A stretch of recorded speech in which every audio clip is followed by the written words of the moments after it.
शनाख्ती card बनवाने के लिए नादरा ऑफिस के बाहर लंबी लंबी कतारों से बचने का आसान तरीका। नादरा ने ऑनलाइन शनाख्ती कार्ड बनवाने का तरीका मुतारिफ करा दिया। नादरा की नई गाइडलाइंस के मुताबिक सारिफ सबसे पहले एक अकाउंट रजिस्टर करें, मुतल्लिका ज़मरा मुंतखब करें और अपनी दरखास्त शुरू करें। सबसे पहले क्रेडिट कार्ड के जरिए फीस अदा करनी होगी, जिसके बाद पाक ID मोबाइल एप्लीकेशन के जरिए तस्वीर अपलोड करें और फिंगरप्रिंट कैप्चर करें, जिसके बाद सारिफ को स्कैन शुदा दस्तावेजात अपलोड करने होंगे। शनाख्ती कार्ड की प्रोसेसिंग के दौरान दुरुस्त डेटा मालूमात फराहम करना होगी।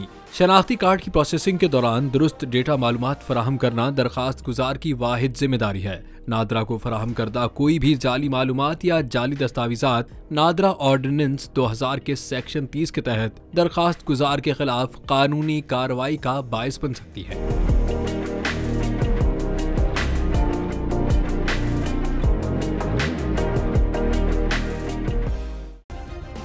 सब्सक्राइब करें और बेल दबाएं ताकि कोई खबर रह न जाए।